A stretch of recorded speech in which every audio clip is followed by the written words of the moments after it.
Bueno, aprovecho estos minutitos antes de que Eloy comience con su disertación a dar una breve presentación, que es la correspondiente al ciclo de homenajes, y ya vamos de lleno con el evento.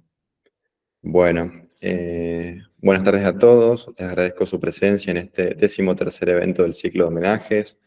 Mi nombre es Estanislao Molinas y voy a ser el moderador sobre este homenaje en el que rendiremos tributo a nuestra Constitución Nacional. La Fundación Club de la Libertad es una organización dedicada a difundir y promover los valores del liberalismo, en este caso a través de la realización de homenajes a personalidades e hitos históricos que han contribuido al desarrollo de esta corriente de pensamiento. Desde el año 2015, la Fundación ha organizado más de 200 homenajes con una frecuencia de alrededor de 50 por año. Además, contamos con el apoyo y colaboración de otras entidades afines, como la Fundación Cívico-Republicana, Cátedra Alberdi, Fundación Bases, Liberar y la Asociación Civil Río Paraná, que comparten su visión y su misión de difundir el pensamiento liberal en la sociedad. Ahora sí, paso con una breve introducción. La democracia es la libertad constituida en gobierno, pues el verdadero gobierno no es más ni menos que la libertad organizada. Esto decía Juan Bautista Alberdi. Bueno, hoy nos reunimos para rendir este homenaje a un pilar fundamental en la historia de nuestra nación, la Constitución. Este documento trascendental, promulgado el 1 de mayo de 1853, representa la culminación de años de lucha, debate y sacrificio por parte de los patriotas que soñaban con una Argentina justa, libre y soberana. Asimismo, no es solo un símbolo de nuestra identidad como nación, sino que también ha ejercido una influencia significativa a nivel internacional, sirviendo como inspiración para muchos otros países en su búsqueda de la democracia y el Estado de Derecho. Su legado perdura no solo en nuestra tierra, sino en cada rincón del mundo, donde se lucha por los valores de la libertad y la igualdad. Ahora sí, paso a presentar a nuestro orador del día de hoy. Tenemos el gusto de estar con Eloy Vera, periodista freelancer y estudiante de Derecho en la Universidad Nacional del Sur, en Bahía Blanca. Ha sido coordinador de Estudiantes por la Libertad, becario de investigación del Cato Institute y actualmente escribe para la agencia periodística Young Voices. La modalidad es la siguiente: mientras el disertante va exponiendo sus ideas, los oyentes pueden ir dejando sus preguntas, intervenciones o comentarios en la cajita de comentarios, ahí en el chat. Una vez que Eloy termine con su disertación, vamos a pasar al conversatorio. Ahora sí, Eloy, te cedo la palabra. Muchas gracias, Estanislao. Y muchas gracias al Club de la Libertad por haberme invitado a realizar esta exposición, que es un poco un desafío porque generalmente cuando se hace un homenaje, he visto mucho de lo que son homenajes a personas, a biografías destacadas, que se puede más o menos comentar la personalidad en cuestión. Acá hay un desafío un poco más complejo porque el homenaje es a una cosa o incluso a una idea, que es la Constitución Nacional, en el aniversario de su día, del 1 de mayo, que coincide también con el Día del Trabajador, ¿verdad?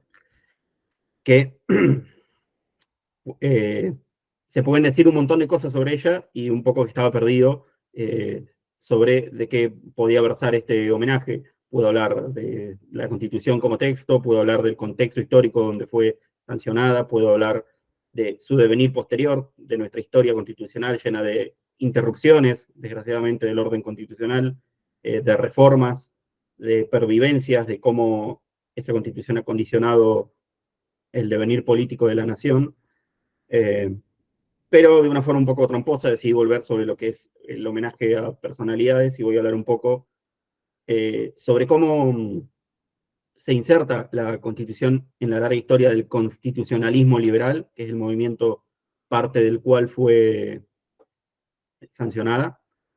Eh, la excepcionalidad, que me parece a mí de la Constitución argentina, eh, y un poco disipar esta idea que a veces pesa sobre el liberalismo argentino de que es una ideología importada o que es una ideología que no hace más que copiar mecánicamente ideas que vienen tal vez del mundo anglosajón o del mundo europeo, sino que quería destacar su carácter eminentemente situacional en su contexto histórico, pero sobre todo en lo que es el contexto geográfico americano.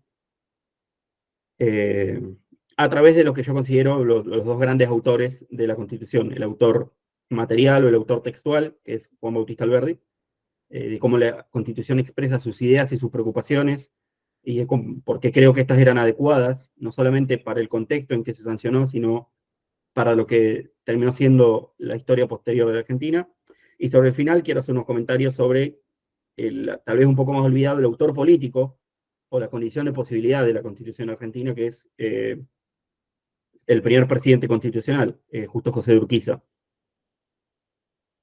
Quiero comentar un poco el carácter de nuestra Constitución, de la Constitución alberdiana, como una constitución virtuosa, en el sentido aristotélico de la palabra, como un justo medio, no justo medio como un culto a la tibieza o a quedar bien con Dios y con el diablo, sino que fue resultado de un largo y doloroso proceso de deliberación en el cual la Argentina debió encontrar el tipo de constitución que era más apropiado a su carácter nacional, eh, juzgando varias posturas, tanto nacionales como extranjeras, y a través del razonamiento, a través de un juicio justo y equitativo, encontrar la que era más acorde a su contexto.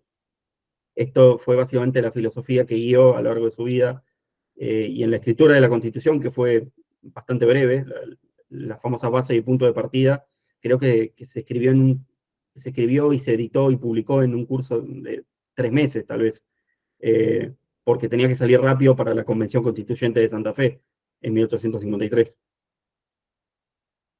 La filosofía que guió Alberti a lo largo de esta epopeya de escribir una constitución para un país que no estaba constituido, eh, fue una de juzgar por qué anteriores intentos de dotar al país de una constitución habían fracasado y qué tipo de constitución específicamente requería el país.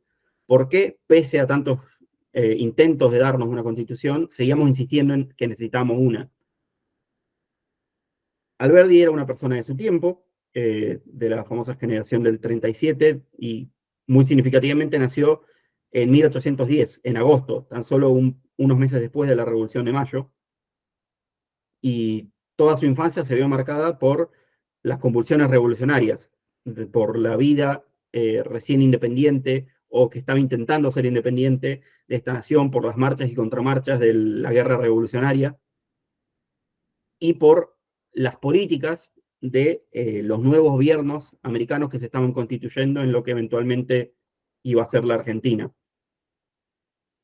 Siendo tucumano, no tenía, pese a que era una ciudad relativamente importante del interior de en ese momento del Río de la Plata, no tenía acceso a toda la riqueza material e institucional que, por ejemplo, se tenía en Córdoba, donde estaba la universidad, o en la propia Buenos Aires, donde estaba el puerto, y eventualmente también hubo una universidad. Hasta que, a sus 14 años, 1824, se abre un proceso eh, de otorgar becas por parte del gobierno bonaerense. En ese momento el gobernador era Martín Rodríguez, pero el poder en las sombras, el poder de facto lo ejercía su ministro de gobierno, Bernardino Rivadavia. Rivadavia, suponiéndose la culminación del proceso independentista, él trataba de dejar atrás lo que era la guerra de independencia y empezar a constituir el país ya independiente, eh, con la idea de que la parte de pelear por nuestra independencia había pasado y había que empezar a pensar qué tipo de país queríamos. Constituye una política que copia mucho de la Revolución Francesa o de las ideas revolucionarias. La Revolución Francesa hubo un montón, pero de las diversas revoluciones y ciclos de ideas que dieron origen a las revoluciones francesas. ¿Por qué? Porque nosotros veníamos de la dominación española. España era un país, siempre se dice que fue el último de los imperios medievales y el primero de los modernos, y nunca terminó de ser una o la otra cosa. Era un país que tenía muchos resabios de feudalismo, del poder de la iglesia, de las instituciones monásticas, eh, de una sociedad de estatus y de castas, y de formas de entender la economía ni siquiera mercantilistas, premercantilistas. El mercantilismo, recordemos que se desarrolla como respuesta a la gran inflación que fue España importando esa enorme cantidad de oro y plata de las Américas, eh, y que es un modelo económico que nunca abandonó del todo, un modelo basado en la explotación del territorio y de las personas que vivían en el territorio, y ese modelo se podía sentir sobre todo en las colonias americanas. Aunque la España metropolitana, digamos, la España europea, un poco fue variando y con el tiempo intentó aplicar un modelo más racionalista y centralizador, e incluso llegó a haber auténticas ideas liberales, la escuela de Salamanca y todo esto que los liberales generalmente sabemos, eh, implementadas en la propia metrópolis. En las colonias siempre siguió siendo bastante fuerte una élite cuasi feudal, bastante parasitaria, que se beneficiaba de un modelo monopolístico y, repito, cuasi feudal de organización política y económica. Como reacción a esto, en Francia también había surgido la Revolución Francesa, y fueron los revolucionarios franceses los que importaron esas ideas de España con la invasión de Napoleón en 1808-9, si no me equivoco, contemporáneo un poco después de lo que fueron acá las invasiones inglesas. Eh,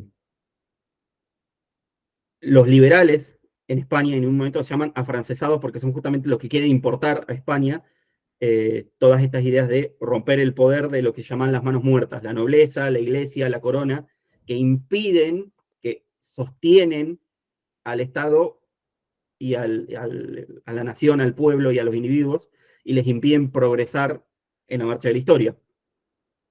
Es por eso que se busca implementar en todas las colonias españolas, o las ex colonias españolas, un proceso similar al que terminó por romper el poder indiscutible de la monarquía y de la iglesia en España, que es básicamente el proceso de importar las ideas francesas.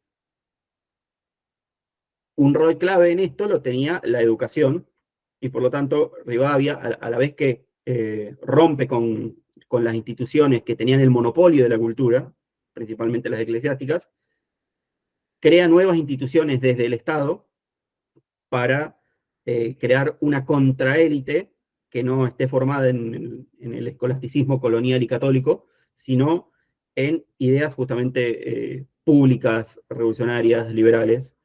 Eh, Como parte de esto se funda la UBA, por ejemplo, la Universidad de Buenos Aires, y el Colegio de Ciencias Morales, que era su colegio preparatorio. El gobierno de Rivadavia ofrece becas, 6 a cada provincia, para que se lo den a un joven destacado y que lo manden a estudiar, y se forma así la primera élite nacional. Es decir, no gente educada en su provincia y que solamente se sienta parte de una pequeña aristocracia criolla de su pequeño terruño y su provincia, sino parte de la primera y auténtica aristocracia nacional, aunque en ese momento los límites de la nación eran bastante imprecisos. En ese contexto es que Alberdi, 1824, llega a estudiar a Buenos Aires, eh, y aunque su desempeño escolar va teniendo sus altos y sus bajos, eventualmente va a terminar siendo parte del ambiente intelectual, que todos comparten este mismo contexto que vamos mencionando, es decir, haber crecido con la revolución, haber crecido con ese fervor de ideas y de transformaciones sociales, y de crecimiento económico que se dio también con la liberación de las fuerzas sociales y productivas que se dio en mayo de 1810, pero eventualmente ver que el régimen que se postulaba a sí mismo como la culminación de esas ideas, el régimen de Rivadavia y regímenes afines en las otras provincias, termina por caer. En palabras de Sarmiento, Rivadavia mira hacia Europa, trae a Europa hacia, hacia la América, no funciona y él no tiene una explicación para eso. Estas son los dos grandes traumas, digamos, que van a marcar todo el devenir del pensamiento de la generación del 37.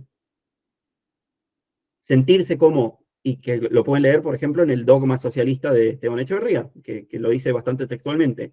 Nos sentimos herederos de la Revolución de Mayo, pensamos que fue el inicio de un proceso extremadamente virtuoso en el que los pueblos americanos por fin se encuentran a sí mismos y descubren su verdadero destino, pero a la vez hemos descubierto que la importación acrítica, mecánica y sin un trabajo preparatorio que intentó hacer Rivadavia, pese a lo muy noble que hayan sido sus intenciones y lo feliz que haya sido mientras duró, terminó fracasando y dando origen a las guerras civiles, a la anarquía y finalmente a la tiranía de Rosas, que es la que termina obligando a la generación del 37 a pasar a la clandestinidad primero, en el 38 como la logia Asociación de Mayo, y finalmente a dispersarse en el exilio, mucho de ellos a Chile, a Uruguay, incluso a Europa. Estas son entonces los dos grandes traumas que marcan la generación del 37 y muy marcadamente a Alberdi, que siempre conserva ese espíritu afrancesado que le dio su educación rivadaviana. Él siempre miró sobre todo autores filosóficos franceses y se identificaba mucho con la doctrina conocida como el eclecticismo. Acá doy un pequeño contexto. En la Francia postrevolucionaria, donde las ideas revolucionarias se quedaron instaladas, pese a que se restauró la monarquía, pese a que perdió Napoleón, etc., la burguesía postrevolucionaria y liberal se había quedado instalada como la clase nacional, digamos, y como la que siempre iba a poder condicionar a los gobiernos, incluso cuando fueran gobiernos más bien reaccionarios o despóticos, estos iban a tener que comprometerse, por ejemplo, a aceptar una constitución de corte liberal. Eso genera que Francia empiece a tener una gran explosión de escuelas filosóficas y de ideas sobre, ya que hicimos la revolución, cómo podemos seguirla llevando adelante, o sea, cuál debería ser el desarrollo posterior de la revolución, tanto para que se perfeccione en Francia, la famosa idea de progreso es esa perfectibilidad, que las cosas se sigan desenvolviendo hasta que alcancen su conclusión o su propio perfeccionamiento, o incluso cómo se puede exportar, o sea, cómo lo que pasó en Francia puede inspirar revoluciones liberales en otros lados del mundo. Esto es bastante curioso porque si uno estudia la filosofía de Europa en esta época, el principio del siglo, o prácticamente todo el siglo XIX, lo que más está de moda no es la filosofía francesa. Uno va a leer más sobre la filosofía alemana, el famoso idealismo, Kant, Hegel, Fichte, Schleiermacher, etc. Las ideas francesas encuentran su recepción, obviamente, en la propia Francia, pero mucho en las colonias, en los ex colonias, las nuevas repúblicas hispanoamericanas, por esto mismo. Eran las que veían en Francia el modelo para emanciparse de los resabios institucionales del colonialismo español.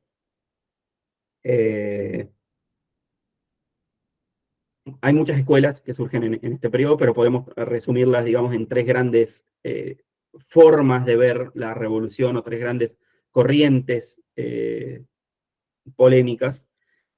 Primero que nada está lo que sería el pensamiento reaccionario, es decir, un tipo de,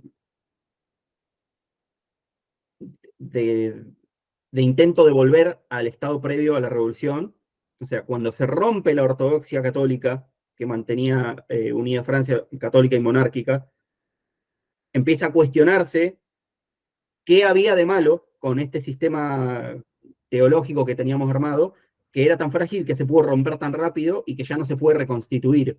Acá empiezan a surgir un montón de pensadores que plantean formas de revitalizar un gobierno conservador, reaccionario y religioso para el mundo post-revolución. Joseph de Maistre, etc. La segunda, este es obviamente un extremo, digamos, más conservador, antirrevolucionario. La segunda es un extremo, digamos, post-revolucionario o de revolución interminable, que es de donde surgen las ideas socialistas.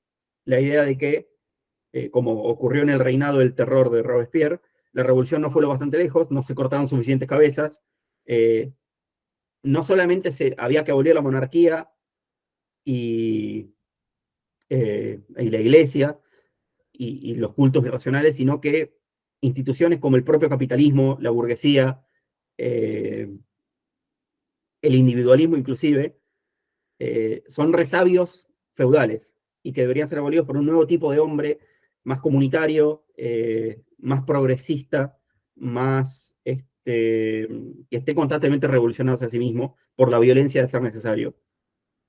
Y acá entra, como digo, el pensamiento del socialismo romántico, esta idea de encontrar el espíritu de la nación o de la comunidad, de poner al hombre al servicio de la comunidad, el utopismo, eventualmente el positivismo y todas las ideas que tratan de planificar científicamente el desarrollo de la economía y de la sociedad, y eventualmente, obviamente, el socialismo tal cual nosotros lo conocemos, el socialismo marxista, la socialdemocracia, etc. Y en el medio queda todas las corrientes que piensan positivamente acerca de la revolución, pero que no, eh, pero que quieren moverse hacia adelante, digamos, un pensamiento post-revolucionario, que digamos, ahora que la revolución se consolidó en Francia, ¿cómo hacemos para que, que se... perdón, ¿cómo construimos un Estado que alcance sus aspiraciones? En este contexto nace el eclecticismo, que se inscribe dentro de la corriente más amplia del espiritualismo francés. La idea básicamente es, eh, a través de la razón, nosotros tenemos que volver a poner al hombre, o sea, en vez de el socialismo que pone en el centro a la masa y a la planificación científica centralizada de la sociedad, o del pensamiento reaccionario que quiere volver a la tradición, a Dios, a los aspectos irracionales, tenemos que recordar que en el centro está el hombre, la experiencia humana, la conciencia y la libertad, y darnos cuenta de que no hay verdades absolutas, los extremos que llevan a la revolución a su triste desenlace, sino eh, justamente un espíritu ecléctico. Ecléctico, saben que significa más o menos tomar de acá y allá. Tenemos que darnos cuenta que a lo largo de la historia hay distintas manifestaciones de pensamiento filosófico o de teorías, etcétera, incluso religiones, y tratar de juzgarlas a todas con equidad y encontrar en cada momento en qué coinciden todas, no en que todas tengan algo en común en cuanto a respuestas, sino que todas van hacia la misma pregunta. O sea, todos coinciden en cuáles son las distintas necesidades del ser humano. Todas piensan, por ejemplo, sobre la idea del yo, la idea de Dios, la idea de eh, la felicidad. Tienen respuestas distintas, pero coinciden en las preguntas y eso nos permite cerrar un círculo y después podemos hallar la variable adecuada eh, a cada momento histórico. Esa filosofía, el eclecticismo de Victor Cousin, se vuelve básicamente la filosofía oficial de Francia después de la Revolución de Julio de 1830 hasta la caída de esa misma monarquía en 1848. Y eso es lo que le permite propagarse a través de revistas bilingües que se publican en América. Así es como Alberti oye hablar de esas ideas. Eh, la famosa revista de los dos mundos, por ejemplo, aparte de que obviamente él sabía francés, ¿no? Pero bueno, hay un esfuerzo voluntario del Estado francés por hacerla la ideología oficial del Estado y por propagarla a todos los lugares que sean receptivos. Eh, Alberti toma ese espíritu en general, cuando se lo trata de clasificar dentro de una escuela de pensamiento, se dice que era un ecléctico, era alguien que pensaba que no había una filosofía absoluta o filosofía universal, sino que había distintas filosofías históricas que entre todas conducen a una idea de universalidad o a ciertas preguntas fundamentales sobre la naturaleza humana y la naturaleza de la historia. Pero a la vez, Alberti pensaba que esto no era suficiente. ¿Por qué? Porque, recordemos esto que dije, el eclecticismo se terminó volviendo la ideología oficial de la monarquía de Julio, es decir, un régimen en el que el liberalismo ya estaba instalado, donde la burguesía ya se había instalado como la clase dominante de una república francesa, y habían pensado básicamente que la revolución ya había alcanzado su máximo potencial. Esto es algo en lo que Victor Cousin, el autor o el padre del eclecticismo, insiste mucho. La idea de progreso no es indefinida. El progreso, la perfectibilidad humana tiene sus límites y curiosamente los acabamos de alcanzar ahora mientras yo estoy vivo. Francia, en su época, es lo mejor que Francia va a llegar a ser o solo hay que limar las asperezas. Alberti se da cuenta de que esto no puede ser, él retenía cierto aspecto del pensamiento cristiano de que no, la perfección es algo que es trascendente, que está más allá del ser humano, nunca la alcanzamos del todo, sino que toda la historia, porque si no la historia está termina, la historia va a seguir y a lo largo de cada etapa no se trata solo de conservar lo bueno que tenemos, sino de descubrir cosas nuevas, el potencial transformador del ser humano. Segundo, esto de que era la filosofía del régimen le da un carácter bastante elitista y bastante, como digo, conservador, que para el contexto de la tiranía de Rosas era bastante adverso. O sea, ¿cómo convertís en una filosofía revolucionaria, antitiránica, lo que desde las cátedras donde se imparte tiene un lenguaje evidentemente oficialista y conservador?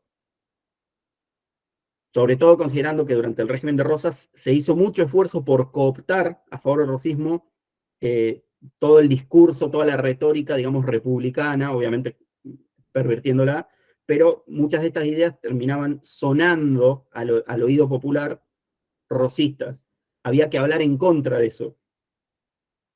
Y es por eso que por un espíritu más revolucionario, más progresivo y más rupturista, Alberdi no se dedica a aplicar mecánicamente estas ideas del eclecticismo francés, sino que por el contrario recurre a él y otros de la generación del 37, Esteban Echeverría seguramente todos ustedes lo conozcan, a lo que se conoce en el momento como el socialismo romántico.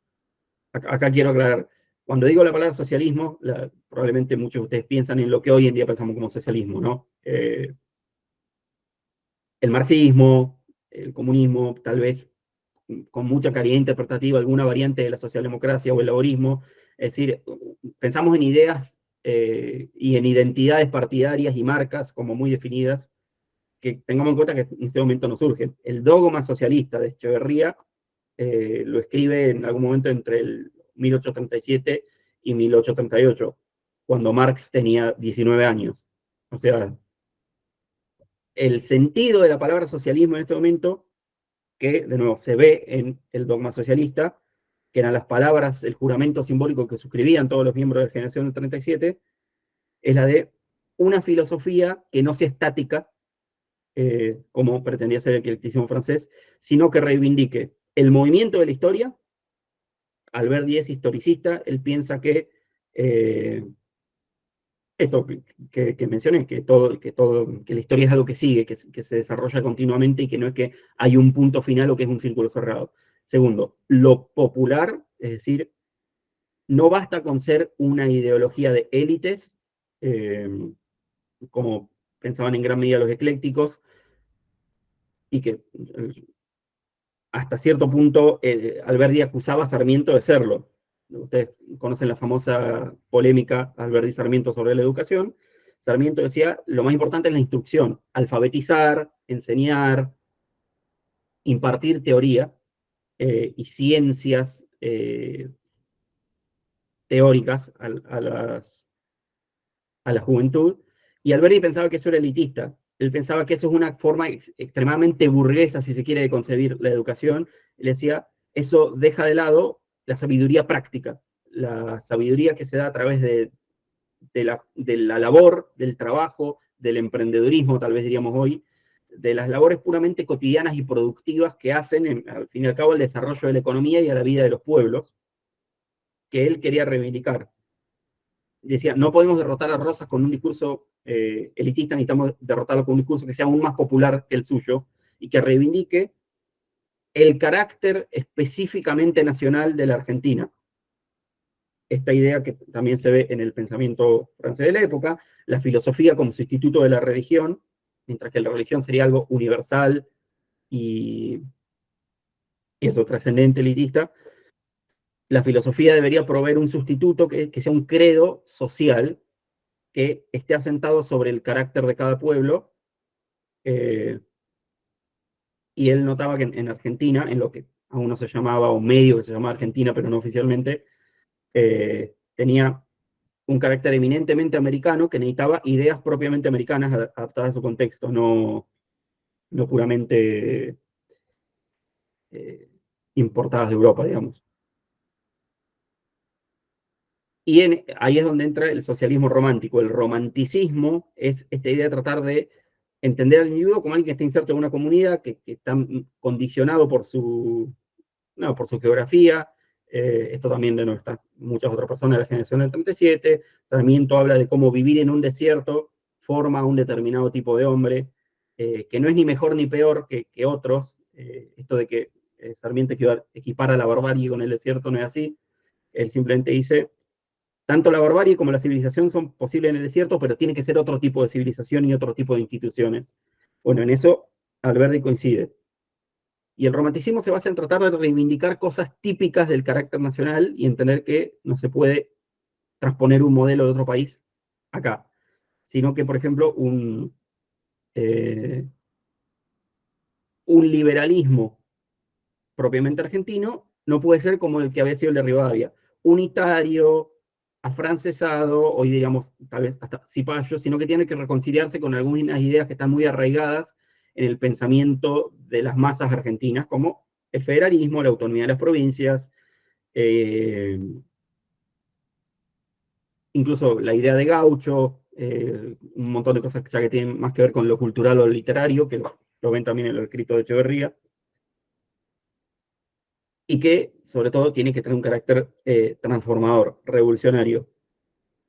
No piensa que el objetivo de la constitución es, o de la política en general, es llegar a la sociedad ideal, porque eso no existe, sino irse perfeccionando, ir buscando su propia adaptabilidad y dar una forma de gobierno que le permita a las personas desarrollarse espontáneamente. Y ahí entra la importancia de la idea de libertad en Alberti. Para Alberti, la libertad es la capacidad de gobernarse a uno mismo y gobernar a la naturaleza. Esto también viene del espiritualismo francés, básicamente. El hombre es libre cuando hace dos cosas. Uno, puede ejercer su voluntad sobre el mundo. O sea, libertad es acción. Una piedra no es libre porque una piedra no hace cosas. Un árbol no hace cosas. El ser humano puede pensar en ser libre o no, porque el ser humano puede querer hacer cosas y se lo pueden impedir. Cuando le permiten hacer cosas, cuando puede desarrollar su potencial, eh, ese es el ser humano libre. Y la libertad de un pueblo es cuando se organiza de tal forma que permite a las personas ser libres. Eh, Él dice que la libertad es algo posterior a los gobiernos. La tendencia natural del ser humano es a vivir en comunidades, que esas comunidades tienden a tener instituciones que reprimen al individuo.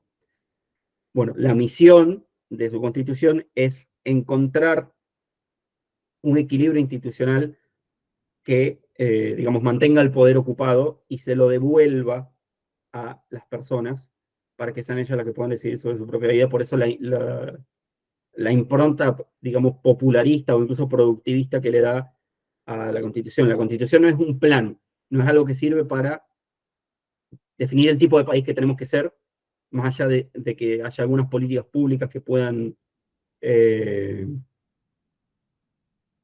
que puedan condicionar o que puedan direccionar, sino para permitir que las propias personas encuentren aquello en lo que son más útiles, más productivas y en última instancia más felices, más realizadas. Por eso, si ustedes leen las bases y puntos de partida, van a encontrar una larguísima disquisición ecléctica donde Alberti considera todas las posibilidades, todo lo que se ha hecho en la historia constitucional fallida de la Argentina, las constituciones unitarias, las constituciones federales, el periodo de no constitucionalidad que fue Rosas, y va a decir, esto nos revela, en el fondo, pese a que han sido todos intentos fallidos de resolver la pregunta de la constitucionalidad, ¿qué es lo que se espera que sea una respuesta satisfactoria? ¿Se entiende? Digámoslo, si yo formulo la pregunta, eh, ¿a qué hora vamos a tomar el té? Uno puede decir, bueno, a las 3 de la tarde, a las 4, a las 5, esas son todas respuestas que pueden estar equivocadas, pero me dan la indicación de que la respuesta tiene que ser un horario. Si yo digo, ¿a qué hora vamos a tomar el té? Y vos decís, gato, perro, esas no son respuestas válidas, porque no son el tipo de respuesta que yo estaba esperando. ¿Se entiende? Esto, básicamente la idea. Todos los intentos de organizar constitucionalmente el país apuntan a qué tipo de constitución sí querríamos tener mediante las cosas que más o menos han funcionado o más o menos han calado en el imaginario popular de, eh, de, su, de esa constitución que fallara. O sea, falló la constitución federal, pero la idea de tener provincias, que cada una tenga su pequeña constitución, quedó. Falló la constitución unitaria, pero la idea de cierta centralización fiscal sobre todo quedó, etcétera, ¿no? Y por eso, en gran medida, las bases de Alberdi no son dando una expresión de su propio pensamiento, o más bien son él tratando de hallar el consenso inexpresado de la propia sociedad, intentando decir, esto es lo que ha pasado hasta ahora, eso revela que lo que la gente en realidad quiere es esto otro. Y a la vez analiza varios, también de forma ecléctica, varias constituciones extranjeras que han funcionado en otras ex colonias españolas, Chile, California, etcétera, Bolivia, y que han podido satisfacer o resolver de manera satisfactoria o no estos mismos problemas que la Confederación Argentina estaba lidiando. Él dice, bueno, nosotros qué problemas tenemos. Tuvimos a Rosas, que es un tirano, no queremos tener un tirano, pero también hemos tenido gobiernos débiles, gobiernos que confían demasiado en el racionalismo, en la legalidad, y que no tienen las armas para hacerlas valer, y no tienen una autoridad carismática que pueda sostenerlo. Tampoco queremos eso. ¿Qué país tiene una constitución que se parezca a eso? Chile. En Chile, él dice, hay una dictadura, pero no es la dictadura de los hombres, sino la dictadura de las leyes que se organizan a través de hombres. Es medio metafísico, podemos hablar mucho de esto, pero ese es el espíritu básico que tiene Alberdi.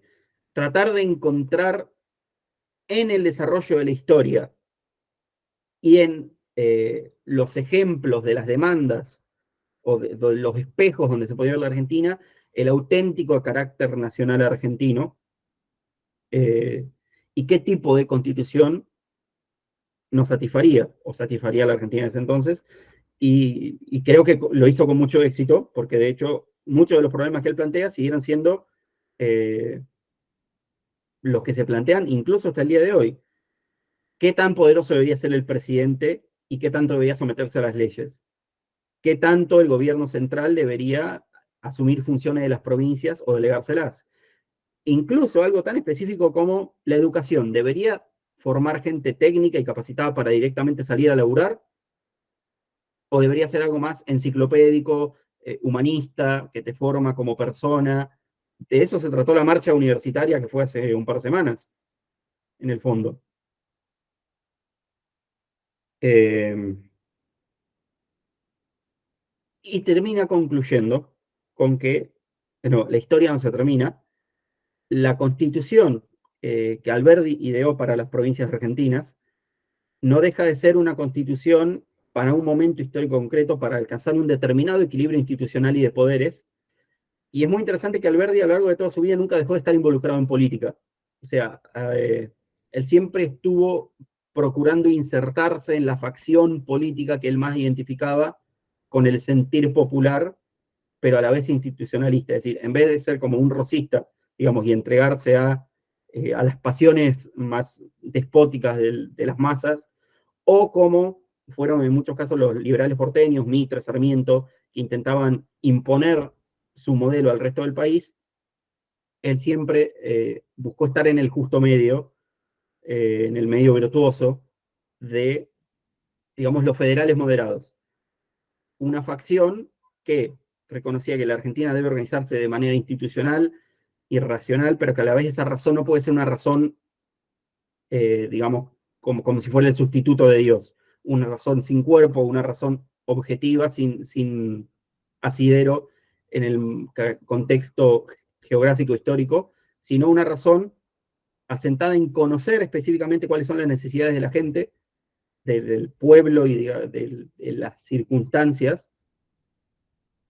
y gradualmente ir aplicando soluciones a eso en vez de tratar de aplicar algún modelo preconcebido, que él lo identificaba con la facción federal encabezada en un principio por Urquiza y eventualmente por Roca, que es quien termina organizando el Estado argentino bajo el modelo propuesto por Alberdi. Eh, Así que esto es, de nuevo, esta charla no iba a ser una lectura de la Constitución, porque está ahí para que la lean todos. Ya todos deberían haberla leído, supongo, más de una vez.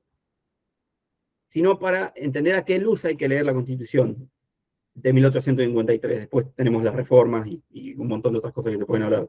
Pero hay que leerla como no un modelo exterior que falla, sino un modelo específicamente argentino y americano para nuestras circunstancias históricas, que lo que busca es reconciliar posturas que en un principio parecen antagónicas,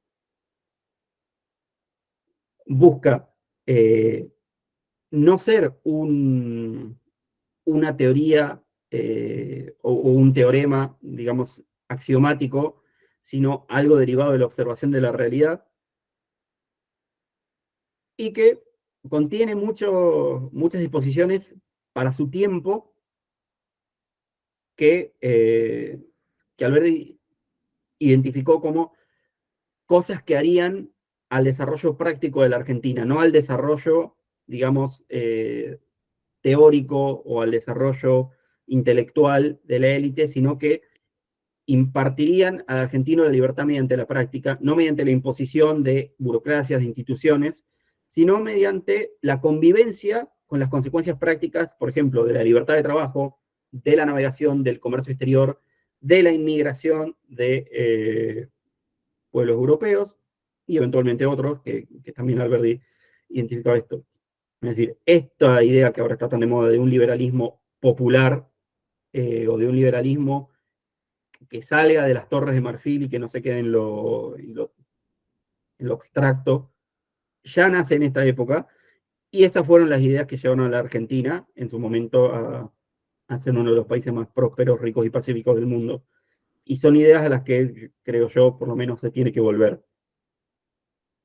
Y todo esto hubiera sido imposible sin el autor práctico. Alberti, pese a todo esto, la admiración que creo que justamente hay que tener por él, si algo era un cobarde. Era un hombre que siempre estaba alentando la revolución y tenía este espíritu como muy progresivo y muy de hay que romper las cosas, pero él no era realmente, ni tenía la experiencia política, y definitivamente no tenía experiencia militar, y de hecho se lo recriminaban, por ejemplo, cuando fue sitiada Montevideo, la llamada Troya del Sur, el asedio más largo de la historia de Sudamérica. Él escapó y Sarmiento le recriminaba diciendo, eh, parece que en la universidad le dieron una licencia para escaparse de una plaza asediada, o algo por el estilo, decía. Era muy ácida la carta de Sarmiento a Alberti. El que implementó en la práctica estas ideas, bueno, después viene Roca, ¿no? Pero como eso es posterior. Hablamos de la Constitución específicamente. El que hizo posible la Constitución fue una persona que no era un pensador, no era alguien así de palabras ni de pluma, sino que era un hombre de la espada, pero que mediante y que Alberti admira justamente porque es mediante su vida práctica, su vida de acción, digamos, expresaba las ideas. La unión del pensamiento y de la acción, de las ideas y de su aplicación práctica, que era lo que Alberti tanto miraba, creo que se dio en la figura de Justo José de Urquiza. Urquiza no es coincidencia que él fuera miembro de una familia pseudo aristocrática, semi aristocrática, no tan elevada, en la época de la Revolución, que mediante la Revolución logra terminar de ascender en la jerarquía social. Es decir, él vivió estas consecuencias como la generación del 37, pero no desde el lado de estar en un salón literario, sino del lado de estar en la vía de partido y en la vía de ejército, que es donde la revolución se estaba peleando de verdad. Y él observa que vive en una provincia, Entre Ríos, que podría competir o cooperar armónicamente con Buenos Aires, porque es una provincia con acceso a un río, al comercio exterior, con mucho contacto con el resto del mundo, con un ambiente intelectual, de prensa, por ejemplo, que también florece bastante, eh, pero que a la vez era un hombre del pueblo, era un hombre medio gauchesco, se vestía de chiripá, montaba a caballo, digamos, era bastante chabacano, era católico, era amigo personal del Papa, de hecho, eh, y que, de nuevo, en esta misma, de esta misma posición él observa: Entre Ríos es una provincia que está perfectamente dotada para tener una sociedad virtuosa, tanto en el comercio, en lo práctico, en la producción de riqueza, como en lo intelectual, en dotarse de instituciones republicanas. La razón por la que no puede hacer eso es porque está Buenos Aires y está puesta al servicio de el tirano Guido, ¿no? De Rosas. Y que por un momento Urquiza trata de reconciliar eso, de que le permitan hacer su pequeña autonomía, su crecimiento local en Entre Ríos y seguir, para no disolver la nación, al servicio de Rosas, hasta que en un momento se da cuenta de que eso es imposible, todo lo que ya sabemos: el ejército grande, derrota a Rosas, etc.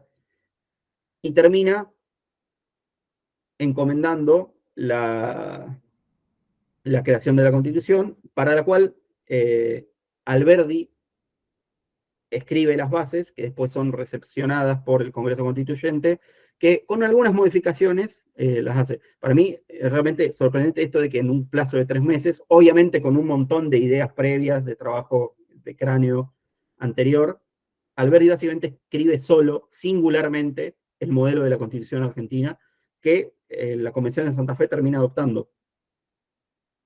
Y que es importante esto, que Urquiza encarnaba un poco este ideal medio personalista que tenía Alberti, un hombre que mediante los medios de la tiranía, es decir, un hombre carismático, de armas, de fuerza, no use eso para sustituir a la ley, sino para ponerse al servicio de la ley. Es impresionante, por ejemplo, que él no haya condicionado o no haya redactado de su propio puño y letra la Constitución, y que haya nombrado una convención de adictos a su persona o a su ideología personal, sino que la Convención de Santa Fe operó con muchísima libertad. Él hizo muchos esfuerzos por reconciliarse con los gobernadores del interior, que habían sido rosistas, y por maridar su personalidad liberal republicana con su arraigo más gauchesco, digamos, nacional y federal. Y quiero cerrar la exposición con las palabras que me las sé de memoria porque me parecen extremadamente conmovedoras, de Urquiza, cuando la comisión redactora de la Constitución termina de hacerse la votación. La Convención Constituyente aprueba el texto constitucional, y como toda ley, se la tienen que llevar al presidente, en ese momento Urquiza, director provisional de la Confederación Argentina, para que la firme, como cualquier ley, o para que la firme o que la vete. Así que un momento obviamente de mucha preocupación. Van los constituyentes del 53 a decir: ojalá al líder le guste, al capitán general le guste la Constitución, porque si la veta vamos a tener que volver a hacer todo de nuevo. Así que llegan, ponen el texto constitucional en el escritorio de Urquiza, y Urquiza, sin abrirlo, saca su pluma, la entinta y dice: vosotros me habéis traído la Constitución para que le dé mi asentimiento, y yo ni la voy a leer ni la puedo juzgar, porque esta es la Constitución que se ha dado al pueblo argentino. Es una Constitución que necesitaba y que trasciende mi persona. No estoy citando tan textual, ¿no? Pero este es el espíritu de lo que dice. Y concluye diciendo: y yo no quiero esta Constitución por mí mismo, ni para consolidar mi propio poder, porque solo un loco podría querer gobernar la Argentina tal como se encuentra ahora. Pero con esto logramos desmentir la idea de que la Argentina es un pueblo inconstituible, porque por fin se ha dado a sí mismo una Constitución. Repito que quiero esta Constitución por egoísmo, porque yo también soy un ciudadano que tiene propiedad, una familia y un buen nombre que poner bajo su protección. Y con eso firmó la Constitución a libro cerrado, y la Argentina pudo, después de muchos años, empezar su vida institucional. Muchísimas gracias, Eloy, por tamaña disertación. Bueno, ahora vamos a pasar al conversatorio. Como estamos un poquito cortos de tiempo, no sé si llegaremos a tratar todas las inquietudes que se han dejado en la caja de comentarios, pero me gustaría tomar un aporte que nos dejó Alex, amigo de la casa, ahí en el chat. Es una pregunta breve y dice así: ¿Cuánto influyó Franklin desde lejos y Olegario Andrade, desde aquí mismo, en los dictados de Alberdi?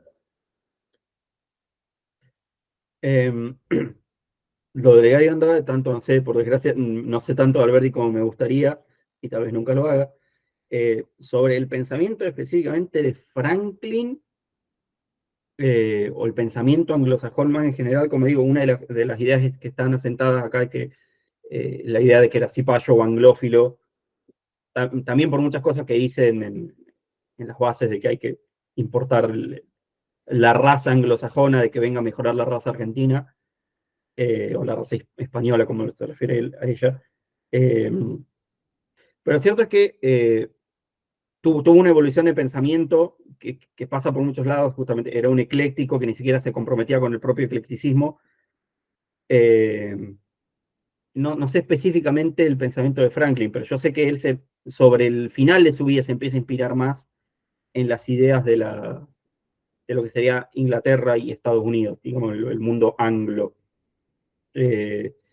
Sobre todo porque al final tiene más un devenir, digamos, institucionalista y eso, practiquista, digamos.